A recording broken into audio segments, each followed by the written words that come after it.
అందరికీ నమస్కారం. అద్దంకి వైసీపీ సమన్వయకర్త అక్కడ స్థానిక ఎమ్మెల్యే మంత్రిని టార్గెట్ చేశారా?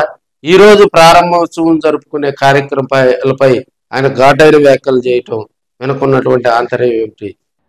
ఈ రోజు అక్కడ భవనాలు రావటానికి కారణం అక్కడ ఆ ప్లేస్ ని డొనేట్ చేసినటువంటి దాతలకి సంతమాగులూరు ప్రజలందరి తరపున శిరస్సు వంచి నమస్కరిస్తున్నాను. ముఖ్యంగా గడ్డం భీమారెడ్డి, గడ్డం వెంకటరెడ్డి గారి కుటుంబీకులు దాదాపు 3.5 ఎకరాలు ఇవ్వటము, అదేవిధంగా ఏటిగడ్డ రామిరెడ్డి గారు వాళ్ళ కుటుంబీకులు దాదాపు 2 ఎకరాల ప్లేస్ ఇవ్వటం అనేది చాలా గొప్ప విషయం. ఒక రైతుకి భూమి ప్రాణం. అలాంటి ప్రాణాన్నే ఊరి కోసం వాళ్ళు ధారాదత్తం చేశారంటే అంత గొప్ప మనసులో మీరు ఒక్కసారి ఆలోచించుకోండి.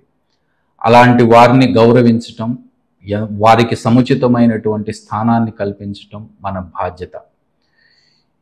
ఈరోజు దాన్ని ఎవరైనా ప్రారంభించనివ్వండి, కానీ ఎవరైతే దీనికి రెస్పాన్సిబుల్ అవుతున్నారో జగన్మోహన్ రెడ్డి గారికి కానివ్వండి, అదేవిధంగా గడ్డం వారి కుటుంబీకులకు కానివ్వండి, ఏటిగడ్డ వారి కుటుంబీకులకు కానివ్వండి, ప్రజలందరి తరపున మేము ఇంకొకసారి కృతజ్ఞతలు తెలుపుకుంటున్నాను. ఇంకొక విషయం ఏమిటంటే, ఈ బిల్డింగులు రావడానికి వీళ్ళు ఈ ప్లేస్లు డొనేట్ చేసినప్పుడు వాళ్ళకి సముచితమైన స్థానం ఇవ్వాలని నేను ప్రజలందరి తరపున రిక్వెస్ట్ చేస్తున్నాను.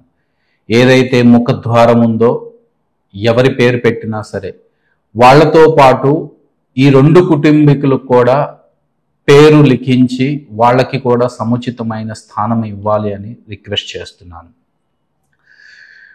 ప్రారంభం ఎవరి చేతిలోనైనా జరగవచ్చు, కానీ దీనికి బీజం వేసినటువంటి జగన్మోహన్ రెడ్డి గారికి, దాంతోపాటు ఈ 2 కుటుంబీకులకి చరిత్రలో లిఖింపబడతారు అనేది సత్యం. రూటు మార్చారా? ప్రస్తుతం అద్దంకి నియోజకవర్గంలో జరుగుతున్న రాజకీయ సమీకరణాలు ఎలా ఉన్నాయి? వైసీపీని అద్దంకి ప్రజలు 2024 తర్వాత అక్కడ వైసీపీ క్యాడర్ కొంత పుంజుకుంటుందా? మరి గొట్టిపాటికి గట్టి పోటీ డాక్టర్ చింతలపూడి అశోక్ కుమార్ ఇస్తారా అనేది కూడా అక్కడ ఉన్నటువంటి ప్రజలు జోరుగా చర్చించుకునేటువంటి అంశం. అద్దంకి నియోజకవర్గంలో చింతలపూడి అశోక్ కుమార్ గారు వైసీపీ నియోజకవర్గ ఇన్ఛార్జిగా, సమన్వయకర్తగా ఆయన బాధ్యతలు చేసుకున్న దగ్గర నుంచి మంత్రినే టార్గెట్ చేశారా? మంత్రి గొట్టిపాటి రవికుమార్ అక్కడ ఓటమి ఎరుగని నేత. వరుసగా 4 సార్లు 2024 వరకు కూడా వరుసగా 4 సార్లు గెలుస్తున్నటువంటి నేత. ఆయనకంటూ ఎదురుగా వచ్చినటువంటి లీడర్స్ ఎవరు కూడా ప్రస్తుత రాజకీయాల్లో ఓటమి చూడనటువంటి వ్యక్తులను కూడా ఓడించినటువంటి గొప్ప లీడర్గా అద్దంకి నియోజకవర్గంలో గొట్టిపాటి రవికుమార్ గారిని చెప్పుకుంటూ ఉంటారు. 2024 ఎన్నికల అనివారెడ్డిని తీసుకొచ్చింది, ఆయన ఓటమి చెందాడు, ఆయన బ్యాక్ డ్రాప్ అయ్యాడు. ఆయన ప్లేస్ లో డాక్టర్ చింతలపూడి అశోక్ కుమార్ రావటం జరిగింది.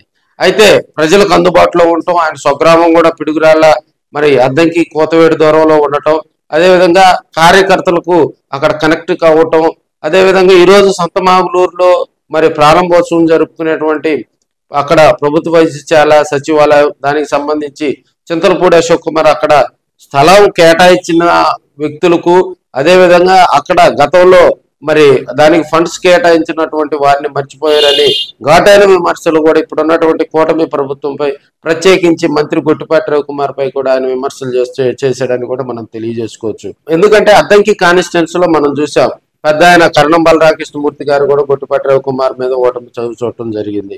ఆయన కుమారుడు కరణం వెంకటేష్, తదనంతరం ఒక సీనియర్ లీడర్ అయినటువంటి గతంలోనే 4 సార్లు అద్దంకి కాన్స్టిట్యున్సీలో ఎమ్మెల్యేగా గెలిచినటువంటి బాచిన చెంచుగరటి ఓడిపోవటం జరిగింది.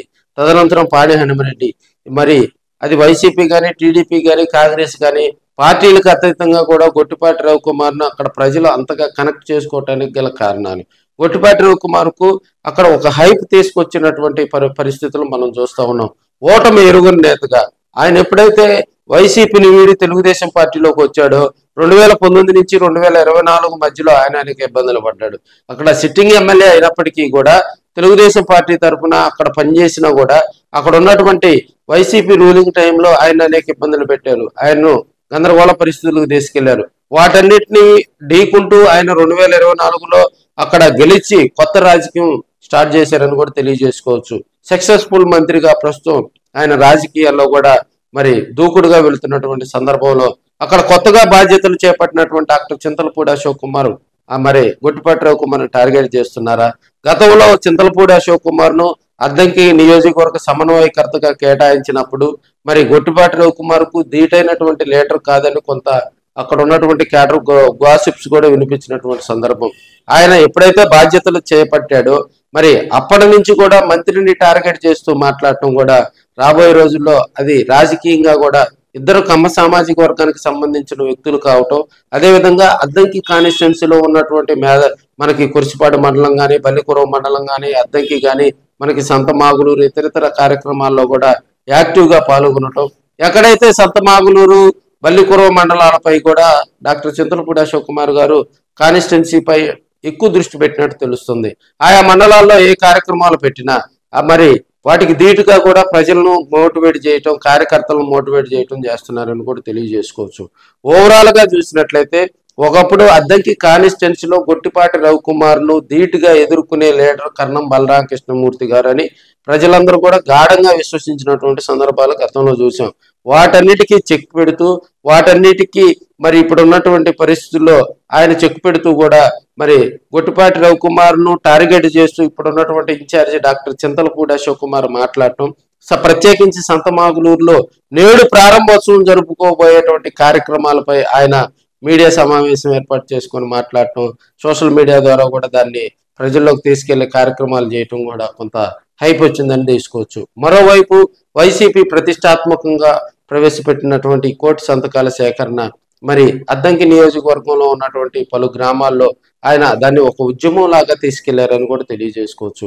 అదేవిధంగా ఎక్కడైతే గ్రామాల్లో వైసీపీలో వర్గపోరు, మెయిన్ గా కూడా అద్దంకి నియోజకవర్గం అంటే వైసీపీలో చిన్న చిన్న వర్గాలు ఉన్నటువంటి సందర్భాలు, వారందరితోటి కూడా మాట్లాడి గ్రామాల్లో ఉన్నటువంటి చిన్న చిన్న సమస్యలను చెక్కు పెడుతూ గ్రామాల్లో ఉన్నటువంటి వైసీపీ నాయకులు కార్యకర్తలను అందరినీ కూడా మోటివేట్ చేస్తూ ముందుకు సాగుతూ కూడా మరి చింతలపూడి అశోక్ కుమార్ గొట్టిపాటి రవికుమార్ని టార్గెట్ చేయటం వెనుకున్నటువంటి అంతర్యం ఒక రాజకీయ నేపథ్యం ఉన్నటువంటి కుటుంబం ఉన్నటువంటి వ్యక్తిగా కూడా గొట్టిపాటి రవికుమార్కు అద్దంకి నియోజకవర్గంలో ఒక పేరుంది. అయితే ఒక యువనేతగా రాజకీయ ఆరంగరేటం చేసినటువంటి వ్యక్తి చింతలపూడి అశోక్ కుమార్. డాక్టర్ గా కూడా తన కెరీర్ ప్రారంభించి రాజకీయాల వైపు ఆకర్షితులై జగన్మోహన్ రెడ్డి గారికి ఆయన ఎడిక్ట్ అయ్యి ఆయన కార్యక్రమాల్లో ఆ పార్టీకి సంబంధించినటువంటి వ్యవహారాల్లో చురుగ్గా పాల్గొంటూ వైద్య విభాగంలో మరి పార్టీలో కూడా క్రియాశీలకమైనటువంటి పదవులు పొందినటువంటి డాక్టర్ చింతలపూడి మరి ప్రస్తుతం గొట్టిపాటిని టార్గెట్ చేయటం కూడా అద్దంకి రాజకీయాలు మరోసారి వేడెక్కాయని కూడా తెలియజేసుకోవచ్చు. ఓవరాల్ గా చూసినట్లయితే అద్దంకి నియోజకవర్గంలో ఉన్నటువంటి వైసీపీ నాయకులు కార్యకర్తలు కూడా డాక్టర్ చింతలపూడి అశోక్ కుమార్ కు కొంత ఎడిక్ట్ అయ్యి ఆయన కార్యక్రమాల్లో కూడా చురుగ్గా పాల్గొంటూ క్యాడర్ ముందుకు సాగుతుందని కూడా మనం తెలియజేసుకోవచ్చు. ఈ పందా కనుక ఆయన కొనసాగిస్తే రాబోయే రోజుల్లో గొట్టిపాటికి మంచి టైట్ పోటీ ఇవ్వగలడని అక్కడ ఉన్నటువంటి కొంతమంది రాజకీయ విశ్లేషకులు అయితే గాఢంగా చెప్తా ఉన్నారు. మరి చూద్దాం, మరి రాజకీయంగా సక్సెస్ కావాలంటే మరింతగా ముందు అడుగు వేయాలి. సో ఆ వేవ్ లో అశోక్ వెళ్తాడా లేదా అనేది వెయిట్ అండ్ సీ.